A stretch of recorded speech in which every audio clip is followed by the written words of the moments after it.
You came back, just like that? Those were the first words that slipped out of my mouth. Not in anger, not in shock, but in a quiet disbelief that carried 7 years of unspoken pain. And the moment I said them, his smile faltered. Not much. Not enough for someone else to notice.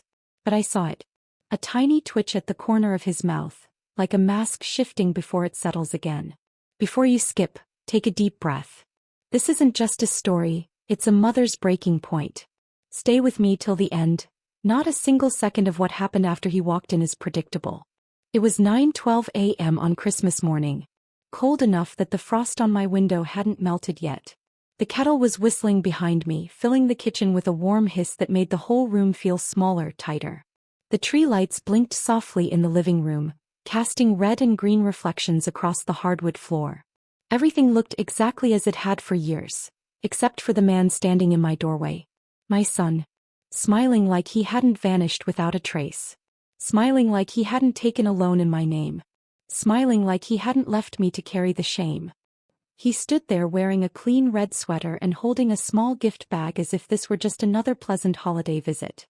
And while he waited for me to react, to rush forward, hug him, cry, or forgive, I simply held the kitchen towel in my hand and stared. "Mom," he said softly, shifting his weight. "Aren't you going to say something?" I wiped the counter slowly, buying myself a moment. I already did. His smile stretched wider again, but it didn't reach his eyes this time. He walked inside without waiting for permission, just like he used to when he was a teenager. Careless, entitled, assuming everything in my home still belonged to him. I stepped aside, watching the way he moved. The way he scanned the room. He wasn't here for me. He was checking the house. Looking at the shelves. The walls. The corners. And then he looked toward the coat closet. My stomach tightened. He remembered. Of course he did. That closet used to hold the safe. The one I had moved just 3 days earlier. But I didn't say a word. Instead, I reached for the kettle, poured hot water over the tea leaves, and forced my hands to stay steady. "Tea?" I asked. He blinked, surprised at my calmness. Sure." He sat at the table, and I could hear the faint tapping of his foot beneath it. Rapid. Nervous. Almost rhythmic. I kept my back to him for another moment, letting him think I was too old to hear it. When I finally turned around, steaming cups in hand, he was staring at the kitchen wall, at the small brass key hanging from a hook near the pantry. My secret advantage. My quiet power. The only thing that kept me going some nights. His eyes lingered on it a second too long. I set the cups down and took my seat across from him. "You decorated nicely," he said, looking around the room with forced enthusiasm. "Feels festive." I watched the way his fingers curled around the mug, though he didn't take a sip. "I didn't decorate for guests," I replied. "Just for myself." And the quiet. Another flicker in his expression. He wasn't expecting resistance. Not from the mother he once knew. Not from the woman who used to soften at the first apology. Not from the person who had once carried the burden of every mistake he made. "Mom," he leaned forward. "I know you must have questions." "Only one," I said. "Why now?" He swallowed, looked away, tapped his foot again. "It's Christmas. So." I folded my hands gently. "You've missed 7 Christmases." He let out a breath. Rehearsed, practiced. The kind people release when they're about to say something they have repeated to themselves many times. "I'm here to make things right." The way he said it, too smooth, too polished. The same tone he used when he wanted money at 16. Or when he asked for rent help at 24. Or when he had promised, sworn, he'd pay back what he owed before he disappeared. I didn't answer him immediately. Instead, I quietly stood, walked toward the cupboard, and took out a small plate of cookies I had baked the night before. Just sugar cookies. Nothing fancy. My hands trembled only slightly as I carried the plate back. He didn't notice, he was too busy scanning the room again. Searching. Measuring. This wasn't a visit. This was reconnaissance. As I set the cookies down, a faint memory surfaced. One of him as a boy, sneaking cookies before dinner and thinking I didn't hear the crumbs hitting the floor. I used to smile at that sound. Today the smallest sound felt louder than a scream. He finally picked up the mug and took a tiny sip. "This tastes the same," he said. "I haven't changed my recipes," I replied. "But you changed something," he said quietly. "You seem different." I looked him straight in the eyes. 7 years will do that. He blinked again then laughed, lightly, awkwardly like someone trying to diffuse tension. Mom, we can't start Christmas like this. I didn't start it, I said calmly. You walked in. He shifted in his seat. His knee bounced faster now. His jaw tightened. For a moment I saw the man beneath the performance. Anxious, cornered, calculating. Look, he tried again. I know things were difficult. I know I messed up. But I'm here now. Isn't that what matters? No, I answered softly. What matters is why you came. His mouth opened but no words came out. And that's when I noticed something else. A small detail anyone else would have missed. A faint red mark near his collarbone, just barely visible above his sweater neckline. A mark that looked like he had been pulled, grabbed, maybe even shoved earlier that morning. Someone else had gotten to him before he got to me. My heartbeat steadied. This wasn't just guilt. This wasn't just a son returning home. This was pressure. This was fear. Suddenly, I wasn't the only one he owed something to. I leaned back in my chair watching his eyes dart again to the brass key on the wall. He knew. He remembered. He regretted ever leaving that safe behind. The room grew colder despite the hot tea. The silence pressed against both of us, thick and heavy. He cleared his throat. Mom, can we talk about what happened? You mean the loan you took? The mess you left me in? The years I spent trying to rebuild what you destroyed? My voice stayed even, controlled. It surprised even me. Which part would you like to discuss first? He closed his eyes briefly, then opened them with a practiced softness. I didn't know how to come back. I thought you wouldn't forgive me. Why would you think that? I asked gently. Because I hurt you. Yes, I replied. You did. He stared at my hands. Are you angry? No, I said truthfully. Not anymore. That shook him more than yelling ever could. People expect rage. They don't expect stillness. Stillness is dangerous. Stillness means thinking, planning, preparing. He sat back, uneasy now. Mom, what did you do? I smiled just a little. I survived. His face shifted again, not guilt this time but something closer to fear. The kind of fear a man feels when he realizes the person he underestimated has been quietly gathering strength. The kind of fear that comes when someone finally realizes they're not walking into forgiveness. They're walking into consequences. Outside, a car door slammed somewhere on the street. A dog barked. Wind brushed the windows. The world continued normally. But inside the kitchen, time felt suspended, like we were both holding our breath. He reached out a hand across the table, hesitant. Mom, I really want to fix this. I didn't take his hand. I didn't move. I simply said, then answer my question. He swallowed hard. Which one? Why? Or here. His breathing changed, shallow, uneven. Before he could form a single word, I turned my head slightly, letting my eyes drift, intentionally, slowly, toward the brass key hanging on the wall. His entire body stiffened. 7 years vanished from his face in 1 second. Everything he had planned to say, everything he rehearsed, everything he wanted to pretend, crumbled, and the smile he walked in with finally disappeared. I straightened in my chair, lifted my chin slightly, and said the last sentence of the heading. Sit down, son. We're far from done talking. He didn't sit at first. He hovered halfway over the chair, like he wasn't sure if he should obey me or pretend he still had the upper hand. But then, slowly, he lowered himself into the seat across from me. His breath came out in a shaky exhale, and I could see the way his fingers twitched on the edge of the table. Not nervousness exactly. More like someone preparing for a conversation he didn't want to have. I folded my hands, letting silence stretch between us. It wasn't a dramatic silence. It was the kind that happens when two people are standing on opposite sides of the same memory. His eyes flickered to the closet again, the same closet where the safe used to be. I watched his pupils widen a little, like he had realized something important. He finally spoke. Mom, can we please talk without the tone? The tone. I repeated. What tone would you like when a son returns after 7 years? He swallowed. Just a normal tone. A kinder one. I spent 7 years learning not to be naive, I said softly. This is what's left. His shoulders dropped. He wasn't expecting softness, but he also wasn't prepared for honesty. I stood up without rushing, walked toward the pantry wall and gently lifted the brass key from its hook. His eyes followed every movement. "You remember this?" I said. He didn't answer. He didn't need to. The way he sat frozen was enough. I walked back to the table and placed the key between us. It made a small metallic sound, barely a click, but it echoed through the room like a shout. His face tightened. "So you still have it," he murmured. "No," I corrected calmly. "I still use it." He breathed out sharply, a confusion-fear mix that he tried to hide under a forced smile. "Mom, you kept the safe?" "I kept everything," I said. "Every paper. Every signature. Every notice."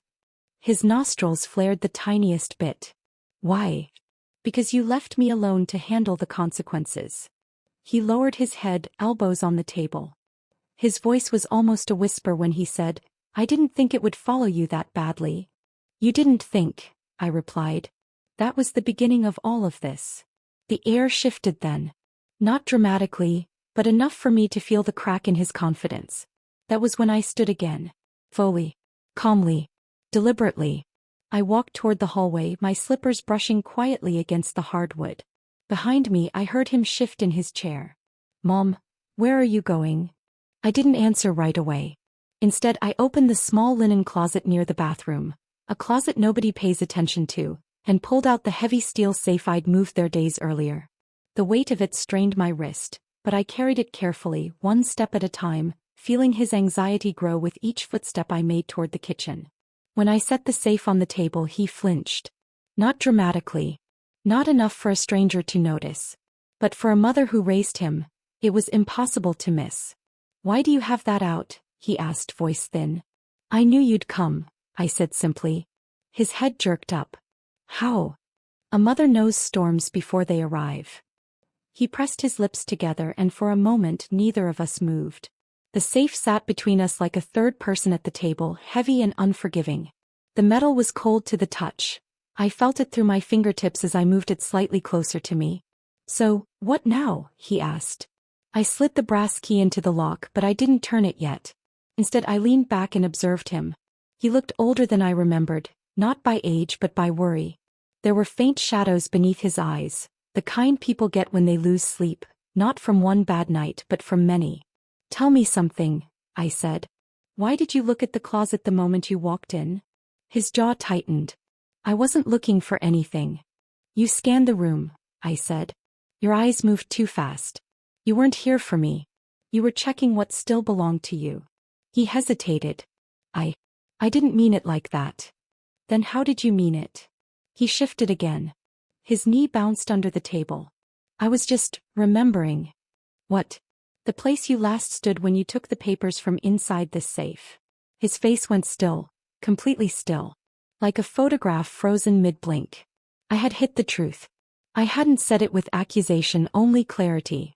He leaned back, hands clasped. "Mom, that was a long time ago." "Not for me." The room felt colder again. The steam rising from our tea had faded, leaving behind only the faint smell of peppermint. Outside, a car drove by slowly, the kind of slow that makes you wonder if they're looking for something. Or someone. He cleared his throat. "What's inside?" "You know what's inside." "But why keep it?" he whispered. "Because truth doesn't disappear just because someone leaves." I finally turned the key. It clicked with a heavy final sound that made him sit straighter. When I lifted the safe lid, he inhaled sharply. Inside, neatly organized, were the documents he thought I never found. The letters. The copied forms. The signatures. All preserved with meticulous care. I didn't take anything out yet. I let him look at the surface. Not the details, not the evidence, just the weight of what existed. He pressed his palms flat on the table. "Mom, I didn't come for this." "Then why are you sweating?" I asked. His eyes widened in surprise. He ran a hand across his forehead without thinking and found it damp. "It's warm in here," he mumbled. "It's 62 degrees, I replied. His mouth opened in silent frustration before he spoke again. "I came to make peace." "You came to retrieve something." He blinked. "What?" "The paper you hid at the bottom." His breath caught. Mom, I don't know what you mean." "You do," I said calmly. You hid something in here the day you left. Something you hoped I'd never find. He opened his mouth to deny it, but the fight wasn't in his eyes. His fingers tapped rapidly now, a small involuntary rhythm of guilt. I didn't. He looked away, voice cracking slightly. Mom, please. I reached into the safe, slowly, deliberately, and removed the top stack of papers, setting them aside one by one. He watched every motion, his chest rising and falling faster. When I reached the bottom compartment, he made a small sound. Not a word. Just a sound, a desperate inhale. But I didn't pull out the hidden item. Not yet. I ran my fingers across the edge of the compartment, letting dust gather on my fingertips, making him watch. Making him wait. Why did you hide it? I asked gently. He rubbed his face hard. Mom, it's complicated. It always is when the truth isn't convenient. He squeezed his eyes shut. It wasn't supposed to go this far. But it did. He opened his eyes again, red around the edges now. I was scared. You should have been. He swallowed hard. Then finally whispered, Mom, please don't open the bottom part. I already have, I said. He froze completely. I didn't pull out the item he feared. Instead, I closed the lid halfway, leaving him staring at the safe like it might come alive and devour him. You know what's inside, I said softly. And you know what it means. He pressed both hands over his mouth, elbows shaking. Mom, don't do this. I'm not doing anything, I replied. I'm simply holding what you left behind. The kettle clicked off in the background, the metal cooling with soft ticks. It was the only sound in the room besides his uneven breathing. Tell me the truth, I said. Not the story you rehearsed. The truth. His shoulders trembled. His throat bobbed in a hard swallow. His hands lowered slowly from his mouth, revealing a face that no longer belonged to the confident son who walked through my door. Mom, he whispered, someone else knows about that paper. I stayed still, expressionless. And they'll come for it. That was the moment, the quiet crack, when I realized this wasn't just about the past. It was about the danger walking right behind him. And the safe between us was no longer just a box of old papers. It was a warning, a shield, a magnet, and a target. Those final words hung in the air between us like thick smoke that refused to clear. He stared at the safe with a pale, unsettled face, but what unsettled me more was how he had said it. Not defensively, not angrily, but the way a man speaks when he finally admits he is not alone in his trouble. The kitchen felt colder now, as if the weight of that realization had sucked away whatever warmth the morning held. I kept my hands resting lightly on the table, watching him with calm eyes even though my heartbeat thudded hard against my ribs. Someone else. I repeated, keeping my voice steady. He didn't look up. His fingers dug into the edges of the table, leaving pale indentations in the wood. Mom, please don't make me say it. I'm not making you, I said quietly. I'm asking. He closed his eyes, inhaling slowly through his nose. When he finally exhaled, his breath trembled. You weren't supposed to find anything in there. A long, deliberate silence followed. Then I reached inside the safe again, not touching anything, just brushing my fingertips along the inner edge, and watched the panic flicker across his face like a candle flame fighting wind. There were 2 files in here, I said softly. You already know that. He lifted his head at last, eyes red around the edges. Mom, don't open the second one. His voice cracked on the last word. I already opened it, I said. His entire body froze, the way a deer does when it hears a distant branch snap. But I didn't pull the folder out. I didn't even look at it. I kept the safe half closed, half revealed, the way truth sometimes sits between 2 people, visible yet untouched. You hid it under the false bottom, I continued. You thought I'd never find it. He swallowed so hard I heard it. I didn't want you involved, he whispered. And yet, I said gently, here we are. He shook his head slowly, rubbing both hands down his face as if trying to wipe away the last 7 years. Mom, you're not safe with that file.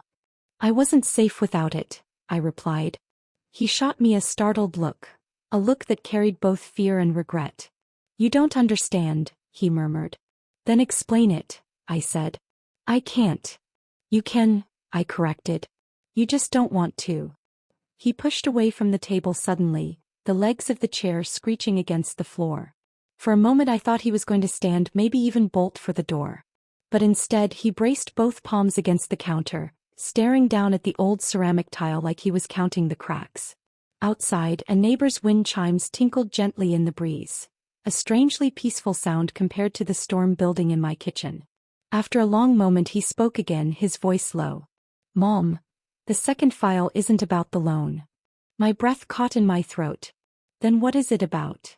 I asked softer this time. He didn't turn around. "It's about the people I borrowed from." "The neighbors?" I asked. "The ones who gave statements?" "No," he said, shaking his head. "Not them." "Then who?" He stayed silent. I waited. He finally turned, his expression exhausted in a way I had never seen on him before. Not as a child, not as a teenager, not even the day he disappeared. "Mom, they're not good people." "And you thought hiding their paperwork in my house would protect me?" I asked. "I didn't hide it in your house," he said. "I hid it in the only place no one would dare search. A mother's safe." For a moment I didn't say anything. My heart squeezed painfully in my chest.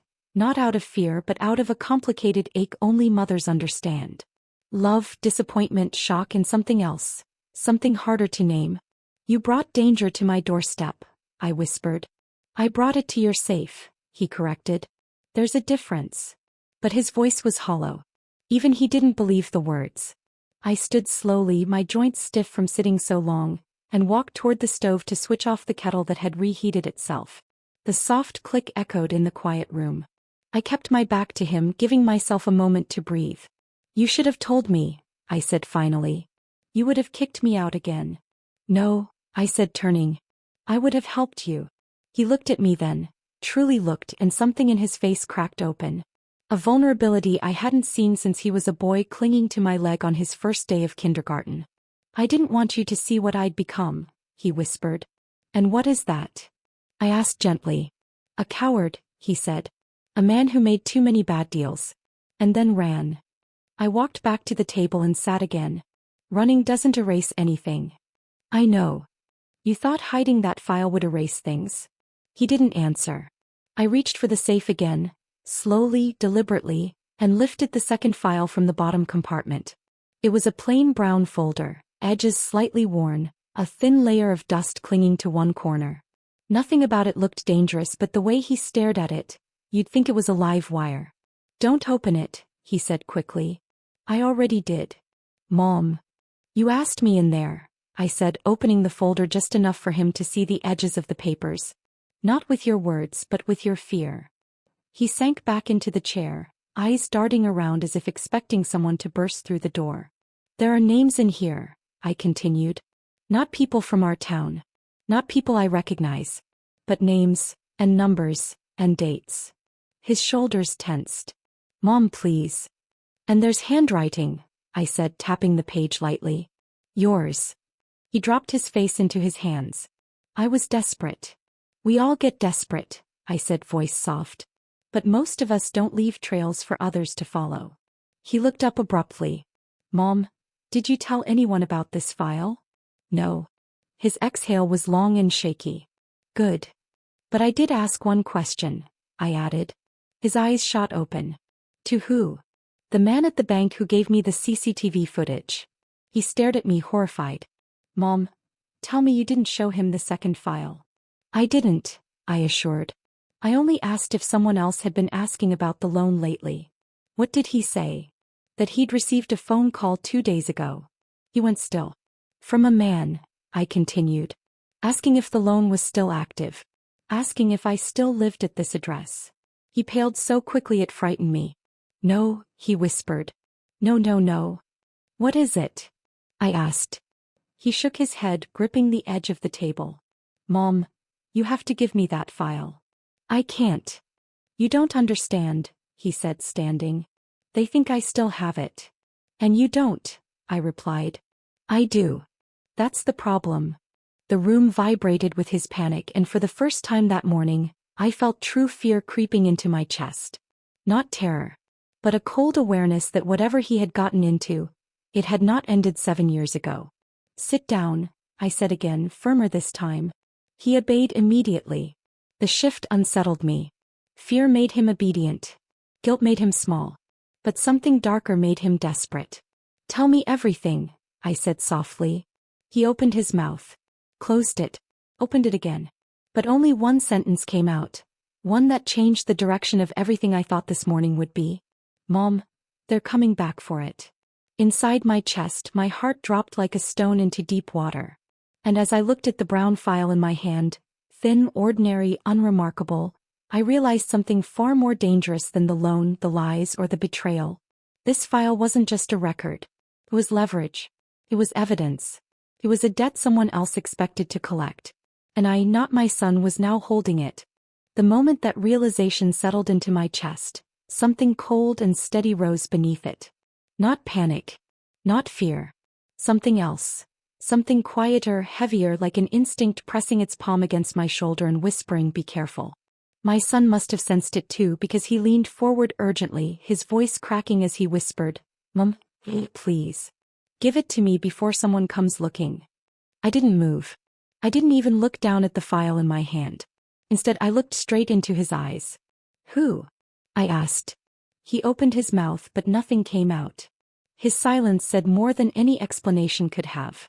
It told me he had crossed a line long before he ever stepped into my kitchen this morning. It told me there were parts of his life I had never seen, choices he had never confessed, and people he had hoped I would never meet. I placed the file gently on the table, not sliding it toward him, not pulling it closer to myself. Just setting it down, like placing a fragile object between two uncertain hands. "Sit," I said. He hesitated. Not out of defiance, out of fear. And when he finally sank back into the chair, his shoulders hunched forward as if he were bracing for impact. I folded my hands. "Start talking." He rubbed his palms together, staring down at the table. "I made a deal 7 years ago. A stupid one. I needed money fast, and they offered it with no questions asked. No paperwork. Just a repayment date. And you didn't repay," I said. He shook his head. "I couldn't. Interest kept climbing. They wanted more. And when I tried to walk away," he swallowed hard. "They told me they'd come after whoever I loved most." A cold ripple moved down my spine. "And you thought hiding their paperwork in my safe would protect me from that?" "No," he whispered. "I thought it would buy me time." "To do what?" "Run." I closed my eyes for a brief moment, letting the truth settle. He hadn't disappeared because he felt guilty. He hadn't left because he needed space. He had run because someone had chased him. Someone dangerous. When I opened my eyes, he was watching me with a pleading expression, like a child waiting for a punishment he already knew he deserved. "Mom, I didn't think you'd ever open the safe. I didn't think you'd ever leave me with your mess." His face tightened, but he didn't speak. I reached for my phone slowly. Not dramatically, not with any intention to scare him. Just a simple, calm motion. The same motion I used every morning when I checked messages or weather updates. But the moment my hand wrapped around the phone, his chair scraped backward across the floor. "Mom, don't call anyone." "I'm not calling them," I said. "I'm calling someone who actually protects people." "Mom, please," he said again, louder this time. "If you make that call, they'll know." "Know what?" I asked. "That you're here? That the file is here? That I'm your mother. They'll know you're involved." I didn't lower the phone. Instead, I asked calmly, "Who already knows about this address?" He hesitated. His breathing hitched. He ran a hand across his forehead again. "I don't know, not exactly. I think someone followed me last week." "Followed you where?" "To the bus station." "You took a bus here?" I asked. He nodded. 3 different ones. I didn't want a trail. His voice trembled now. Not the trembling of guilt, but the trembling of someone who had been looking over his shoulder for too long. I inhaled slowly. Then I unlocked my phone and scrolled to the pinned contact. Officer Daniels. My thumb hovered over the call icon. "Mom. It's time," I said. "You don't understand," he choked out. "They don't care about laws. Calling the police won't make them stop." "No," I said, "but hiding won't either." His chair shot back again as he stood, pacing the small space between the table and the window. "Please, Mom, I'm begging you. Don't call him. Don't put yourself in danger." I picked up the file again, gently tapping its edge against the table. You kept this from me, I said. You put it under my roof. You left me carrying a debt I didn't owe. And you still think you get to tell me what to do. He stopped pacing. His shoulders sagged. I'm trying to protect you. You should have thought about that 7 years ago. His breath left his body like someone had punched him. He collapsed into the chair again, elbows on his knees, head hanging low. For a moment neither of us spoke. Then my phone buzzed. A single vibration. A notification. Not a call, a message from my neighbor Martha. Saw a black car stop in front of your house twice today. Everything okay? My thumb froze above the screen. My son's head snapped up. What is it? I turned the phone toward him. His face drained of color. No, he whispered. No, no, no. I pressed the power button and locked the phone. I'm making the call. He lunged forward, not to grab me but to grab the file. I snapped it back instinctively. Sit down, I said sharply. He obeyed immediately, sitting so fast the chair jolted backward. His voice came out small. Mom, if they're outside. They're not inside, I cut in. And that's what matters right now. His jaw clenched, but he didn't argue. I unlocked my phone again and pressed the call icon. 1 ring. 2 rings. Daniel's speaking. His voice, steady, warm, reassuring, washed over me like a blanket I'd needed for years.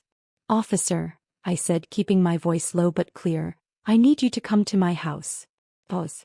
Are you safe? He asked immediately. I glanced at my son, at the fear in his eyes, at the regret carved into the lines of his face. Yes, I said softly. But I'm not alone. Danielle's tone shifted instantly, professional, alert. I'm on my way. 10 minutes. Stay inside, lock your door. I will. I hung up. My son's chest rose and fell, too fast, too shallow. Mom, what did you do? The right thing, I said. You shouldn't have called him. And you shouldn't have hid this from me. His hands balled into fists, but not in anger, in helplessness. What happens when he gets here? He asked quietly. That depends on you. He looked confused. On me? Yes, I said. Because you have one more opportunity to tell me the truth. His throat bobbed. About what? About why they want this file back so badly. He stared at the table, then at the safe, then at the window as if expecting shadows to move outside. It's not the money, he whispered. Then what is it? It's what the file proves. I waited. He closed his eyes. It proves someone else owes them more than I do. And they want it to use as leverage? I asked. He nodded slowly. Yes. And you hid it in my safe. His voice cracked. I didn't know where else to go. I leaned back in my chair.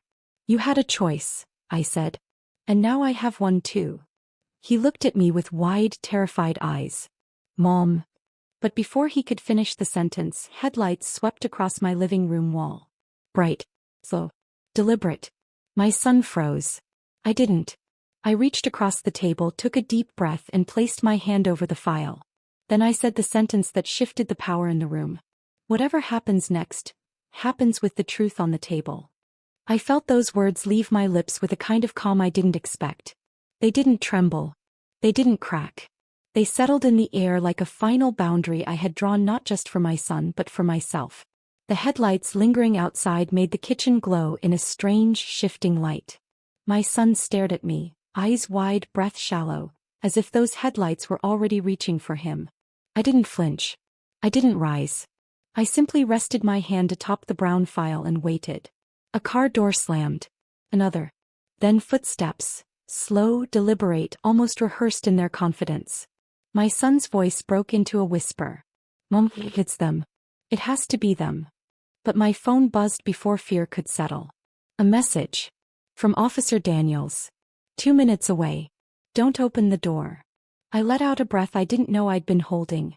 My son saw it, hope flickering painfully in his eyes. But hope wasn't enough anymore. Hope had kept me quiet 7 years ago. Hope had allowed him to walk out the door without consequences. This time I wanted truth. A slow knock echoed through my living room. Not frantic. Not polite. A knock done by someone who fully expects the person on the other side to listen. My son stood instantly. Mom, give me the file. Please. If they see it. If they see it, they'll know exactly who brought danger into my home, I said calmly. Mom. No, I pointed to the chair. Sit. He obeyed. Not because he wanted to, but because he was broken enough to understand I wasn't bending this time. Another knock. Harder. Sharper. Who is it? I called out. Silence. Then a voice, smooth, deep, steady. Morning, ma'am. Delivery. Delivery. On Christmas. At 9 in the morning. I almost laughed at how lazy the lie was. I rose gently, walking to the door without opening it. I stood close enough to let my shadow move across the frosted glass, but far enough that my face wouldn't show. My heart thudded, but my hands were steady, steadier than they had any right to be. What's the package? I asked. Pause. Then the voice softened, almost friendly. Something your son forgot.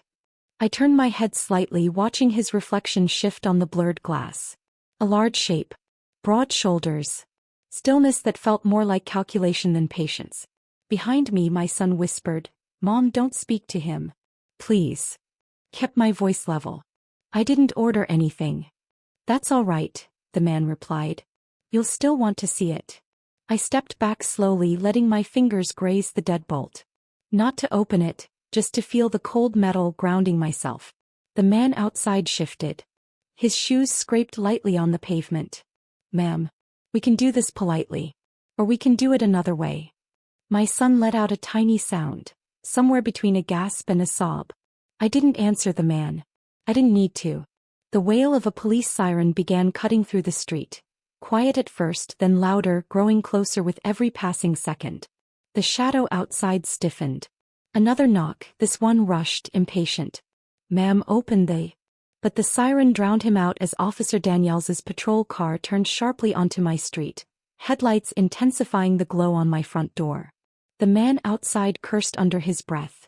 Footsteps retreated fast, gravel crunching, doors slamming. By the time Daniels stepped out of his cruiser, the black car sped down the road. My son collapsed back into his chair, trembling. I opened the door before Daniels even knocked. He looked at me first, carefully searching for any sign of harm. Then he stepped inside, hand resting near his holster. Is he here? I pointed to the kitchen. Daniels walked in slowly, scanning every corner. My son sat small, shoulders shaking, eyes swollen with fear. Daniels didn't soften. You called. Tell me everything. I lifted the brown file. This, I said, is why. Daniels took it from me gently, his eyes widening slightly as he opened the first page. He skimmed it silently, his jaw tightening as he reached the handwritten numbers, the names, the dates. My son couldn't even look at it. You realize, Daniels said carefully, this is more than a loan dispute. I do, I replied. My son's whisper cracked across the room. Mom, please, don't give it to him. Daniels turned sharply. Son, you disappeared for 7 years. Your mother deserves the truth. And I'm giving it, he cried. Just not to you. But this wasn't about him anymore. This was about me. My years. My life. My name. Daniels looked at me again. Mrs. Armstrong, with your permission, I can take this to the department. We can open an investigation. My son shot to his feet. An investigation will get her hurt. Daniels raised a hand. Sit down. He sank back into the chair, defeated. I stepped forward, placing a hand on the file. Officer, you're right. I want an investigation. And I want protection. Daniels nodded. You'll have it. But my son shook his head violently. Mom, think. They'll come back when they don't find it here. They already came, I said. And I'm done hiding. He stared at me, truly stared, as if seeing me for the first time. Not as the mother he could run to, not as the woman who bailed him out of every mistake, but as someone he never expected. A woman standing her ground. Daniels took the file, tucked it into a protective folder and spoke firmly. I'll station a patrol car outside for the next few days. And I'll be back later for your statement. I nodded. My son didn't speak as Daniels walked him to the cruiser. His steps were slow, almost dragging, as if he were walking through the weight of everything he had done. At the door he paused and looked back at me. Mom, he said softly, I'm sorry. I know, I replied. But I need peace more than I need apologies. His face broke just slightly and then he turned away. They drove off slowly. The street fell silent. The tension that had filled my house all morning dissolved into a stillness I could finally breathe in. I locked the door gently. Not out of fear. Out of closure. I walked into the kitchen and put the safe back in the closet, empty now, lighter than it had ever been. I wiped the table, folded the linen cloth, set the kettle to warm again. My hands moved without shaking. For the first time in 7 years, the house felt like mine. The sun had shifted higher in the sky, spilling through the living room window in long, warm streaks. I sat on the couch, wrapped my shawl around my shoulders, and listened to nothing but the quiet hum of the heater and my own steady breathing. Later that afternoon I made a simple dinner. Not because anyone was coming, no one was, but because I wanted something warm. Something comforting. Something mine. When evening settled, I turned off the lights, walked slowly to my bedroom and sat on the edge of the bed. I traced the quilt my mother made decades ago, its stitches still strong. And I lay down. Not tentatively. Not cautiously. Not the way someone lies down expecting nightmares. I lay down like a woman finally free from something she carried alone for too long. My eyes closed the moment my head touched the pillow. No dread. No racing thoughts. No weight pressing against my chest. Just peace. Peace I had earned. Peace I had chosen. Peace I had fought for. And that night, after 7 long, punishing years, I finally slept like a woman who had taken her life back. Thank you for watching. If this story touched your heart or reminded you of your own strength, subscribe. Tomorrow's story may be the one you didn't know you needed.